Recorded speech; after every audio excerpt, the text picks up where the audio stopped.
প্রিয় শিক্ষার্থী, গত ক্লাসে আমরা কেন্দ্রীয় প্রবণতা নিয়ে আলোচনা করেছিলাম। আর তার আগের ক্লাসে আমরা আলোচনা করেছিলাম কি নিয়ে? প্রাথমিক ধারণা নিয়ে। তো গত ক্লাসে যে কেন্দ্রীয় প্রবণতা নিয়ে আলোচনা করেছিলাম, সেই কেন্দ্রীয় প্রবণতার যে সূত্র তিনটা ছিল, সেই তিনটা সূত্রকে কেন্দ্র করে আজ আমরা একটা সৃজনশীল প্রশ্নের সমাধান করব।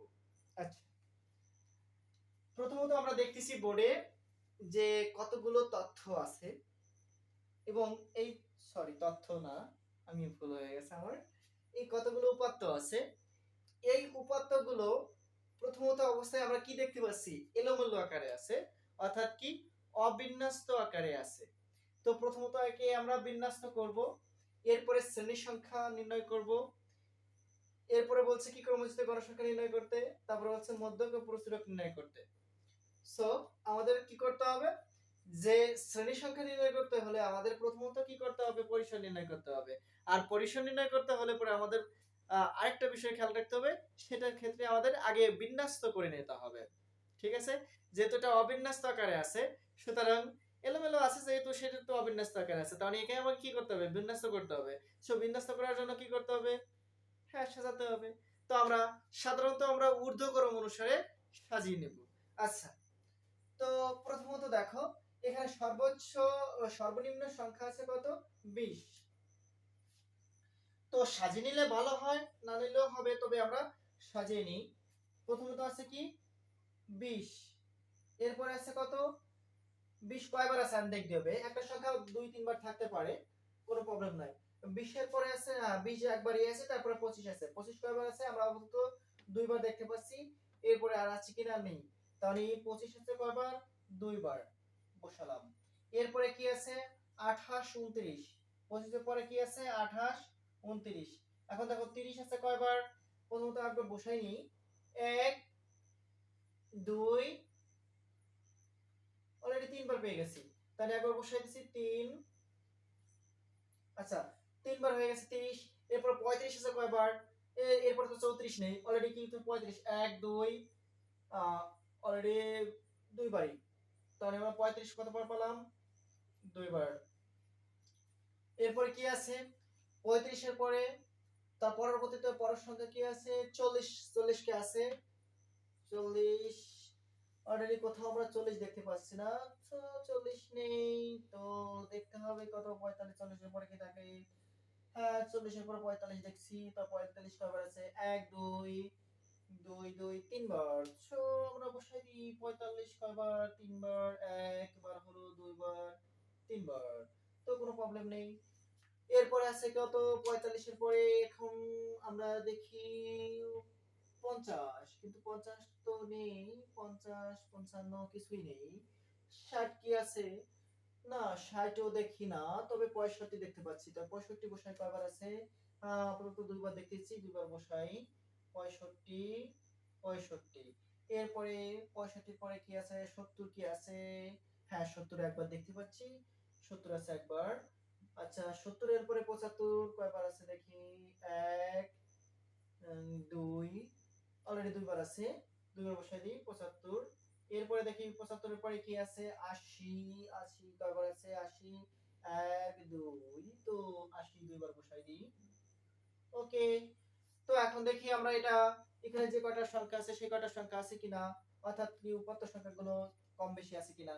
1 2 3 4 5 6 7 8 9 10 11 12 13 14 15 16 17 18 19 20। অলরাইট, সব ঠিক আছে, নেই কোনো প্রবলেম নেই। তো বিন্যস্ত করা হয়ে গেল। একে প্রথমত আমরা কি করে নিলাম? বিন্যস্ত করলাম। বিন্যস্ত করলাম কিভাবে?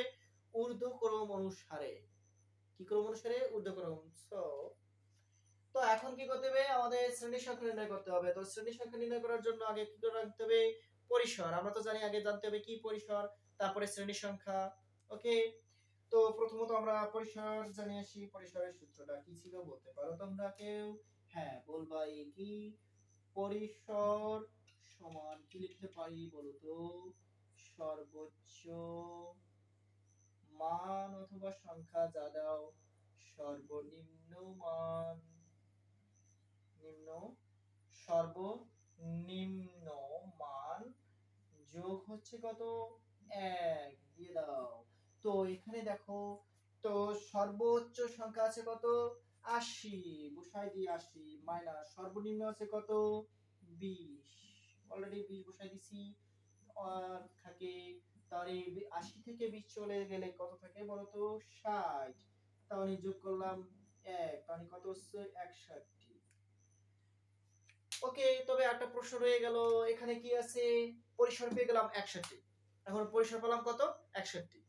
তো পরিসর যদি 61 পাই, কিন্তু 61 পাওয়ার এখন এখন বলছে কি শ্রেণী সংখ্যা নির্ণয় করতে। তো আমরা প্রথমত শ্রেণী সংখ্যা মানে পরিসর নির্ণয় করছি, এখন শ্রেণী সংখ্যা নির্ণয় করব। শ্রেণী সংখ্যা যদি নির্ণয় করতে পারি, তাহলে আমরা গণসংখ্যা নির্বাচন সারণী তৈরি করতে পারবো। আর গণসংখ্যা সারণী তৈরি করতে পারি মানে কি, ক্রমবর্তী গণসংখ্যা নির্ণয় করা। তো ধারাবাহিকভাবে আমরা সব আসছি। তো আমাদের প্রথমত বলছে কি শ্রেণী সংখ্যা নির্ণয় করার জন্য, তো আমরা শ্রেণী সংখ্যা নির্ণয় করব, কয়টা শ্রেণী হবে বা কয়টা ছক টানবো আমরা। তো শ্রেণী সংখ্যাটা সূত্র আছে কি, আমরা যদি শ্রেণী সংখ্যা সমান কি লেখা যায়, শ্রেণী সংখ্যা সমান লেখা যায় কি, পরিসর বাইলো শ্রেণী ব্যবধান। কিন্তু এখানে কি শ্রেণী ব্যবধান আছে, নেই তো, কোনো শ্রেণী ব্যবধান তো নেই।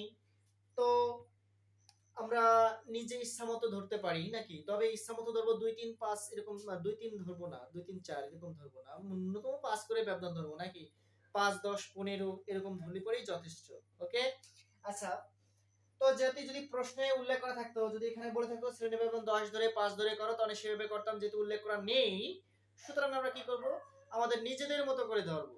ওকে, তো যেহেতু এখানে কত আছে 61, ও বাবা অনেক অনেক চলে আসছে, তাহলে আমরা 5 আর ধরবো না, তাহলে অনেক বড় হয়ে যাবে। সুতরাং আমরা কি ধরবো, 10, ব্যবধান কত ধরবো, 10। তাহলে শ্রেণী ব্যবধান কত ধরে করি, 10 ধরে। তো পরিসর আমরা অলরেডি পেয়ে গেছি কত, 61, বসাই 61 বসাই দিলাম, শ্রেণী ব্যবধান আমরা কত ধরেছি, 10। এখন যদি আমরা এটাকে ভাগ করি, ভাগ করলে কত আসে দেখো, 6 10 কে 60, অবশিষ্ট 1 থেকে যায়, তাহলে 6.1 সম্ভবত, একটু ভাগ করে দেখি, 61 কে যদি আমরা 10 দ্বারা ভাগ করি, তাহলে কত আছে, 6 10 কে 60, থাকে কত 1, দশমিক দিলাম একটা শূন্য, আনলাম দশকে 10, হ্যাঁ, তাহলে কত হচ্ছে 6.1। তার মানে 6.1 মানে কত, আমরা তো জানি শ্রেণী সংখ্যা কখনো বিচ্ছিন্ন আকারে নিতে পারবো না বা খণ্ড আকারে নিতে পারবো না। এই জন্য আমাদের পূর্ণ সংখ্যা নিতে হলে কি করতে হবে, এরও প্রায় 6 থেকে একটু বেশি আছে, আছে তো, হ্যাঁ আছে, 6 থেকে যদি বেশি থাকে তাহলে আমরা ধরে নেব কত, 7। তো প্রায় চিহ্নটা আমরা তো ভুলে গেছি নাকি, ভুলে নাই তো নাকি, তাহলে প্রায় চিহ্নটা কেমন হবে, এই রকম দিয়ে এরকম দিয়ে নাকি, তাহলে কত আছে 7, তো প্রায় কত 7, অলরেডি আমরা এটা 7 পেয়ে গেছি। তো আমরা এখন কয়টা ছক টানবো, 7টা, আর হেডিং লেখার জন্য একটা 8টা, আর এটা নিচে লেখা যায় নাও লেখা যায়, সমস্যা নাই, তবে 8টা নিতে হবে, ন্যূনতম 8টা ছক টানলেই যথেষ্ট। সো স্টুডেন্ট দেখো, যদি কারো কোনো প্রবলেম থাকে বলতে পারো। দেখো, পরিসরের সর্বোচ্চ মান মাইনাস সর্বনিম্ন মান যোগ 1, তো বসালাম, পরিসর পেয়ে গেলাম, এবং পরিসরের শ্রেণীর সংখ্যা পেয়ে গেছি, অলরেডি ক নম্বর পেয়ে গেছি। এটা কত নম্বর, ক নম্বর, এটা প্রশ্ন ছিল ক নম্বর, এই ক প্রশ্ন হয়ে গেছে। তাহলে ক যদি প্রশ্ন হয়ে যায়, তাহলে আমরা এটা মুছে দিতে পারি, অবশ্যই পারি, মুছলাম।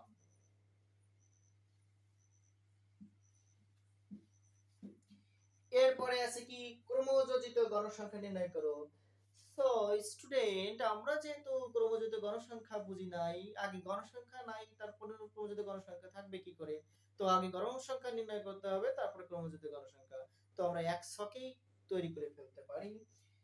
সো দেখো, ছক টানবো কয়টা, ওখানে পেয়ে গেছিলাম আমরা কয়টা, 7টা। তো একটা হেডিং লেখার জন্য তো আমি 8টা, তাহলে ছকগুলো টানি।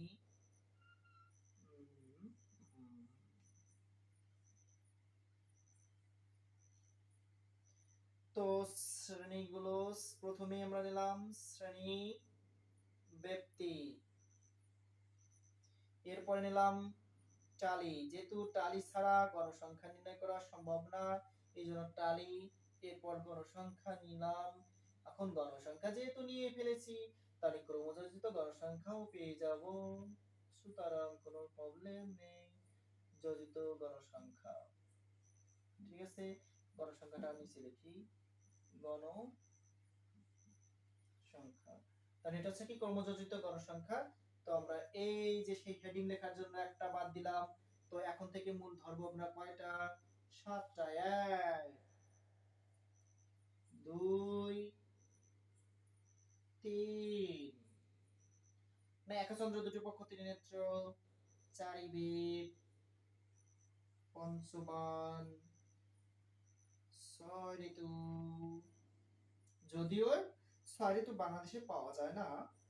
এই রয়েছে 7 সমুদ্র, যদিও আমার জীবনেও 7 সমুদ্র আমি পার হইতে পারিনি, কিন্তু তারপরেও দিলাম 1 2 3 4 5 6 7, তাহলে 7টা অলরেডি হয়ে গেছে।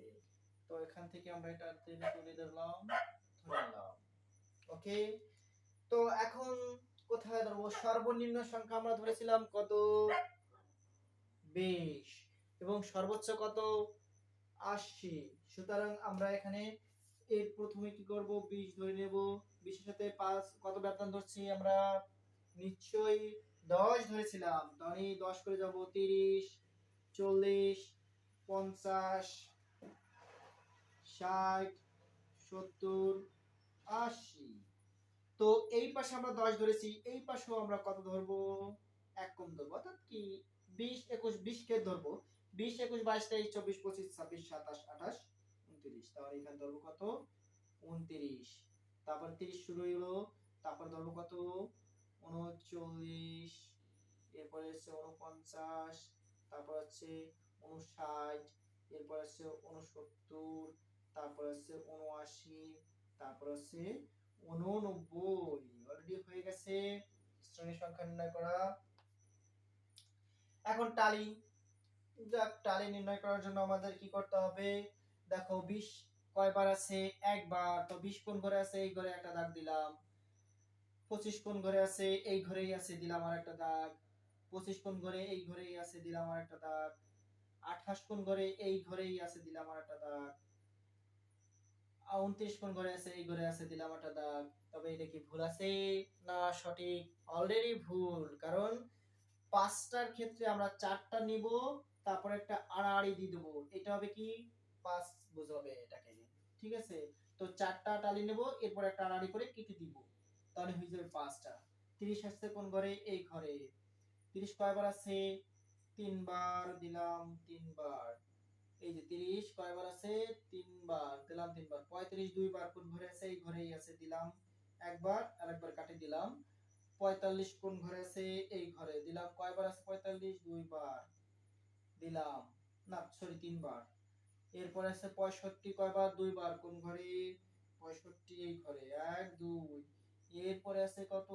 70, 70 কোন ঘরে? এই ঘরে। 75 কোন ঘরে? এই ঘরে, 2 বার আছে, দিলাম। এরপর 80 কোন ঘরে? নিচে, কয়বার? 2 বার।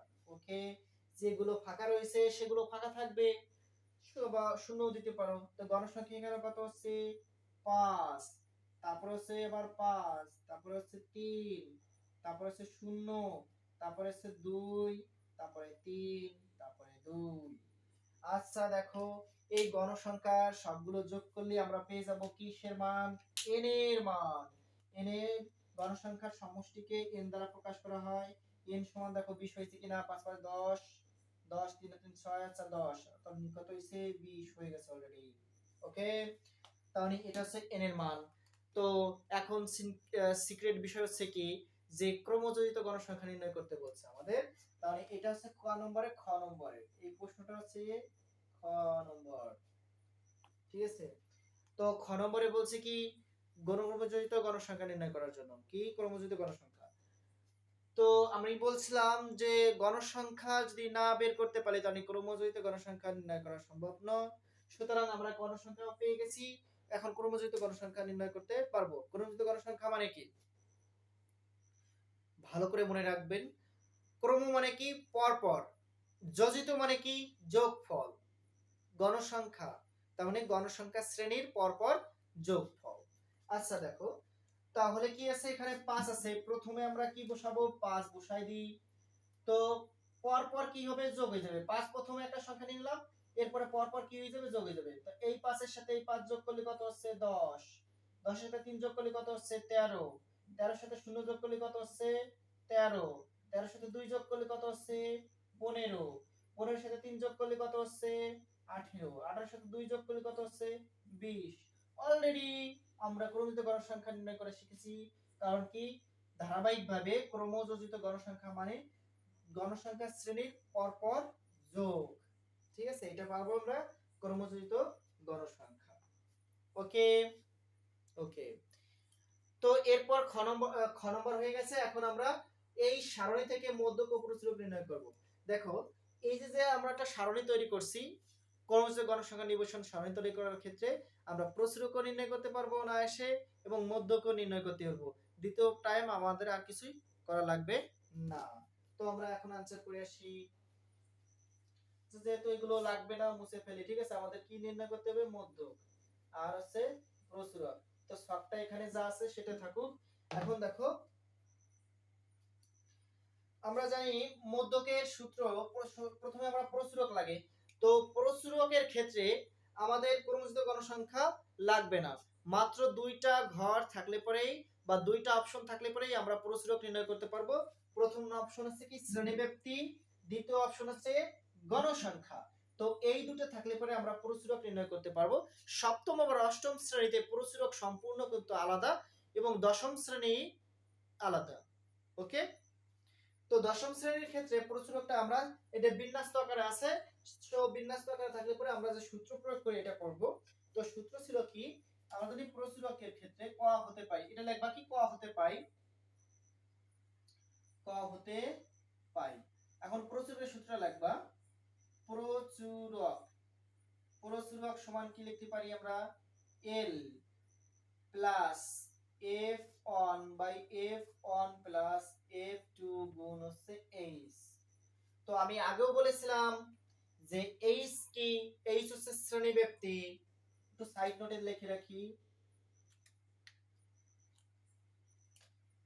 H হচ্ছে শ্রেণীব্যাপ্তি বা ব্যবধান। ঠিক আছে, শ্রেণীব্যাপ্তি বা ব্যবধান। L হচ্ছে কি মধ্যক, L হচ্ছে মধ্যক। F1 হচ্ছে কি মধ্যকের পূর্ববর্তী শ্রেণী F1, আর F2 হচ্ছে কি মধ্যকের পরবর্তী শ্রেণী। বুঝতে পারছি, মধ্যকের পূর্ববর্তী শ্রেণী F1 এবং মধ্যকের পরবর্তী শ্রেণী হচ্ছে F2। আচ্ছা দেখো, তো আমরা প্রথমত ভালো করে খেয়াল করবা যে কিভাবে আমরা এই প্রচুরকটা নির্ণয় করতে পারবো। তো প্রথমত প্রচুরক নির্ণয় করার জন্য আমাদের মস্তিষ্কে রাখতে হবে গণসংখ্যা শ্রেণীতে কি আছে বা সর্বাধিক বার বেশি আছে কি।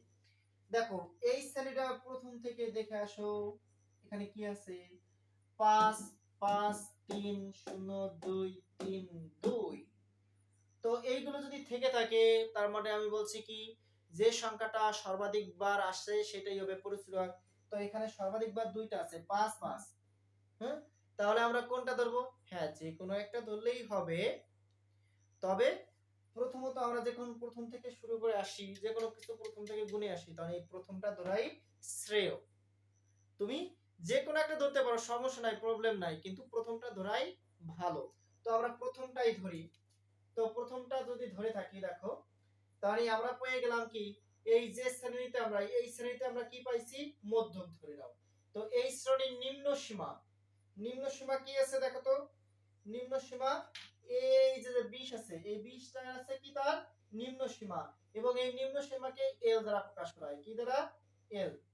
নিম্ন সীমাকে কি দ্বারা প্রকাশ করা হয়? L। অর্থাৎ কি, এই নিম্ন সীমাকে L দ্বারা প্রকাশ করা হয়। তো এখানে L পাই গেলাম কত? মধ্যক 20। শ্রেণীব্যাপ্তি আমরা তো দেখছি এদের ব্যবধান কত? 10। তাহলে শ্রেণী ব্যবধান কত হচ্ছে? 10। F1 পাবো কিভাবে?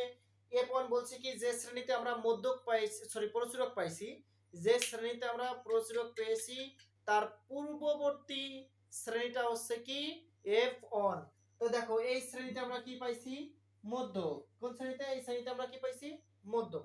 Sorry sorry sorry sorry very sorry, এখানে প্রচুরক পাইছি। কোন শ্রেণীতে? এই শ্রেণীতে আমরা কি পাইছি? প্রচুরক। তো এর পূর্ববর্তী যে সংখ্যাটা আছে, তো এর পূর্ববর্তী কোনো সংখ্যা আছে? নাই। তবে এই যে সংখ্যা আছে, যে প্রচুরক থেকে, যে প্রচুরটা পাইছি, সেই প্রচুরক থেকে পূর্ববর্তী সংখ্যা বিয়োগ দিলে পরে আমরা পাবো F1। তাহলে এখানে কি আছে 5 আছে, 5 বিয়োগ f1 কত আছে ওর পূর্ববর্তী সংখ্যা নাই, তাহলে কি হবে 0, তাহলে কত হচ্ছে 5ই হচ্ছে। f2 আছে কি যে শ্রেণীতে আমরা মধ্যক পাইছি তার পরবর্তী সংখ্যা, তো পরবর্তী সংখ্যা কত হচ্ছে 5, মধ্যক থেকে বিয়োগ হবে 5 - 5 সমান কত হচ্ছে 0, তাহলে f2 কত হচ্ছে আমাদের 0। তাহলে আমরা মান অলরেডি কয়টা 4টা পেয়ে গেছি, এখন আমরা প্রসেসিং করে বসাই, দেখো মান চলে আসছে। তো প্রসেসিং করলে পরে দেখো এল এর মান কত পাইছি 20, এল এর মান কত 20, এই প্লাসে যে বসালাম, f1 এর মান কত পাইছি এই যে 5 বসালাম, এরপরে f1 এর মান কত পাইছি 5 প্লাস f2 এর মান কত পাইছি 0, h এর গুণ, এই যে সম্পর্ক কি আছে গুণ, h এর মান কত পাইছি ওই যে 10, তো এখন মানটা বসাই 20 প্লাস 5 10 কে কত 50, 5 আর 0 যোগ করলে কত হচ্ছে 5, টোটালি কত হচ্ছে 20 প্লাস এই দুটোরে কাটাকাটি দিলে পরে কত হচ্ছে 5 10 কে 50 10 সমান কত হচ্ছে 30। সুতরাং এই ক্ষেত্রে প্রচুরক পেলাম কত আমরা 30। আচ্ছা কোনো সমস্যা আছে, কোনো প্রবলেম থাকলে বলতে পারো। ওকে ফাইন, এই তো তোমরা তো ভালোই বোঝো, গুড। তো এখানে কোনো কনফিউজ থাকলে আমরা কি করলাম তাহলে প্রচুরক বের করার জন্য আমাদের শ্রেণীব্যাপ্তি এবং গণসংখ্যা লাগবে। আচ্ছা আরেকটা প্রশ্ন করি, ধরে নাও এটা যদি এখানে 10 থাকতো, এখানে 10, তাহলে কি করতাম এই প্রচুরক কত এই 40 হচ্ছে এল, এল এর মান পেতাম কত 40, আর f1 পেতাম কি এই 10 থেকে উপরেরটা বিয়োগ করলে পরে যে মান পেতাম সেটা হবে f1, আর এই 10 থেকে নিচেরটা বিয়োগ করলে যেটা পেতাম সেটা হলো কি f2। ঠিক আছে, বুঝতে পারছি। সো এটা ছিল 3 না, যাকগে মোটামুটি এখন প্রচুরক শেষ, এখন মধ্যকে আসবো। আচ্ছা মধ্যকের সূত্রটা কি ছিল, তো আমরা সবই জানি যে এখানে এটা মুছতে হবে এটা মুছতে হবে, তো এই ক্ষেত্রে মধ্যক নির্ণয় করার জন্য আমাদের সবই মুছতে হবে। তো মধ্যক সমান কি লিখতে পারি আমরা, মধ্যকের সূত্রটা মধ্যক সমান l প্লাস n/2, এটা ঝামেলি, এই ঝামেলিকে ঝামেলায় পরিণত করিতে হইবে, s সমান কি আছে fm। আচ্ছা দেখো এখানে কি আছে l plus n/2 minus fc গুণ h/fm, দ্য ফ্রিকোয়েন্সি সেন্টার এবং ফ্রিকোয়েন্সি মিডল মনে রাখতে হবে এখানে। তো এই ক্ষেত্রে কেন্দ্রীয় ভূমিকা পালন করে, অর্থাৎ কি যে কোনো সিনেমায় কেন্দ্রীয় চরিত্র থাকে তিনটা, তার নায়ক নায়িকা খলনায়ক, ঠিক তেমনই এখানে তিনটা চরিত্র আছে, এখানেও সেরকম তিনটা চরিত্র আছে। তো কেন্দ্রীয় চরিত্র আছে এই দেখো এই যে n/2 হচ্ছে কেন্দ্রীয় চরিত্র, এবং ধরে নাও এটা হচ্ছে নায়িকা, একে নিয়ে ভিলেন টানাটানি করবে, ঠিক আছে ভিলেন, আর এই যে শহর ভিলেন গুলো নায়ক গুলো কি করবে টানাটানি করবে। সুতরাং এখন দেখো আমরা মূল বিষয়টা টপিকস নিয়ে আসি। এখানে n/2 আমাদের খেয়াল রাখতে হবে কি n/2 টা কি, n/2 হচ্ছে কি ক্রমযোজিত গণসংখ্যা, এই ক্ষেত্রে গণসংখ্যা দরকার নাই, এখানে এই ক্ষেত্রে দরকার হচ্ছে শ্রেণীব্যাপ্তি আর হচ্ছে ক্রমযোজিত গণসংখ্যা। এই ক্ষেত্রে গণসংখ্যারও প্রয়োজন আছে, কারণ ফ্রিকোয়েন্সি মিডল বের করার জন্য তো গণসংখ্যা দরকার আছে। তো এই ক্ষেত্রে দেখো এখানে কি আছে ক্রমযোজিত গণসংখ্যা হলো মূল বিষয়। তো এখন দেখো এখানে আমরা পেয়েছি কি n এর মান কত পাইছি 20, n এর মান কত পাইছি অলরেডি 20 পাইছি। এখন n এর মানকে আমরা কি দ্বারা ভাগ করব n/2 দ্বারা ভাগ করব। দেখো প্রথমে কি লাগবে n/2, অর্থাৎ কি n এর মান পাইছি কত 20, 20 কে আমরা 2 দিয়ে ভাগ দিলাম কত থাকতেছে 10, তাহলে কিসের মান n/2 এর মান পাইছি কত 10। তো এখন দেখো আমি বলছিলাম কি এইটাই কিন্তু কেন্দ্রীয় চরিত্র, তো কেন্দ্রীয় চরিত্র হলে পরে একে কেন্দ্র করে সবার মান পাওয়া যাবে, n/2 এর মান পাওয়া মানে কি সবার মান পাওয়া। আচ্ছা n/2 পাইছি কত 10, এখন এই 10 ক্রমযুক্ত গণসংখ্যার প্রথম শ্রেণীতে কি আছে নেই, তবে মনে রাখবা দ্বিতীয় শ্রেণীতে কি আছে হ্যাঁ আছে, তৃতীয় শ্রেণীতে কি আছে আছে, কারণ 13 13 10 আছে, তারপরে শ্রেণীতে আছে, তারপরে সাথে সব শ্রেণীতে, এরপরে সব শ্রেণীতেই আছে। তবে মনে রাখবা প্রথম থেকে গুণে আসবা কোন শ্রেণীতে n/2 আছে। প্রথম শ্রেণীতে n/2 নেই, দ্বিতীয় শ্রেণীতে আছে, তৃতীয় শ্রেণীতেও আছে, কিন্তু অলরেডি আমরা তৃতীয় শ্রেণীতে যাওয়া দরকার নাই, কারণ আমরা দ্বিতীয় শ্রেণীতেই পেয়ে গেছি। আচ্ছা, তাহলে যে শ্রেণীতে আমরা n/2 পাবো সেই শ্রেণীর নিম্ন সীমা হবে কি l। মনে রাখতে হবে সেই শ্রেণীর নিম্ন সীমা হবে কি l। আগে কিন্তু প্রচুর যে শ্রেণীতে পাইছি সেই শ্রেণীর নিম্ন সীমা কিন্তু l হইছে, কিন্তু এই ক্ষেত্রে n/2 যেখানে পাবো সেটার নিম্ন সীমা হবে কি l। তো l ও পেয়ে গেছি, l পাই গেছি আমরা কত 30, শ্রেণীবৃত্তি তো 10 পেয়ে গেছি অলরেডি। এখন লাগবে কি এফসি, ফ্রিকোয়েন্সি সেন্টার, অর্থাৎ যে শ্রেণীতে n/2 পাইছি, মনে রাখতে হবে এটা, যে শ্রেণীতে n/2 পেয়েছি তার পূর্ববর্তী শ্রেণীটা হচ্ছে এফসি। অলরেডি এটা হচ্ছে কি এফসি, তাহলে এফসি হচ্ছে কত 5, বসাই এফসি আছে কত 5। বুঝতে পারছি কি বলছি বলো তো, যে শ্রেণীতে n/2 আছে তার পূর্ববর্তী শ্রেণীটাই হবে কি এফসি। এখন আরেকটা প্রশ্ন থেকে যায়, সেটা হচ্ছে এফএম কি। এফএম হচ্ছে কি ফ্রিকোয়েন্সি মিডল, কোনটা পাবো দেখো, যে শ্রেণীতে n/2 পাইছি, আমি কিন্তু আগেও বলেছিলাম n/2 হচ্ছে কেন্দ্রীয় চরিত্র, n/2 এর মান পালে পরে সবার মান পাওয়া যাবে। n/2 এর মান পাইছি বিদায় l এর মান পাইছি, n/2 এর মান পাইছি বিদায় fc এর মান পাইছি, n/2 এর মান পাইছি বিদায় fm এর মান পাবো। এই বরাবর গণসংখ্যা শ্রেণীর মাঝখানে যেটা থাকবে, এই যে বরাবর n/2, এইটা হবে fm, এইটা হবে কি fm। অলরেডি fm ও পেয়ে গেছি, fm ও কত 5। সুতরাং মান সব পেয়ে গেছি, এখন বসাই দিই হয়ে যাবে। এখন বসাতে হলে পরে কি করতে হবে, প্রথমত বসাই আমরা। দেখো এল এর মান অলরেডি পেয়ে গেছিলাম কত 30, তো 30 বসাই দিলাম, এই প্লাস বসালাম। n/2 এর মান পাইছি কত, n/2 এর মান পাইছি 10, মাইনাস fc এর মান কত পাইছি, এই যে এইখানে পাইছি দেখো 5, এই গুণটাই যে বসালাম। এই এর মান তো আমরা ফিক্স জানি কত 10, fm এর মান কোনটা পাইছি, এই যে n/2 পাইছি যে শ্রেণীতে মধ্যমান গণসংখ্যা শ্রেণীর fm ফ্রিকোয়েন্সি, সেটাও পাইছি কত 5। তো আমরা বসাই 30 প্লাস 10 থেকে 5 চলে গেলে কত থাকে 5 গুণ 10 বাইলো 5। তাহলে এটাটা আমরা ভাগ করতে পারি বা এটা ওটা কাটাকাটি দিতে পারি, সমস্যা নাই। তো আমরা এখানে 30 যোগ 10 থাকে সমান কত হচ্ছে 40, এই যে आंसर। সো সমাধান হয়ে গেছে। তো মূল কথা হচ্ছে কি, যে কোনো টপিকসে আমরা এইভাবে থাকলে পরে মধ্যপ্রচুরক যে কোনো টপিকস আমরা সমাধান করতে পারবো। থ্যাংক ইউ, ধন্যবাদ।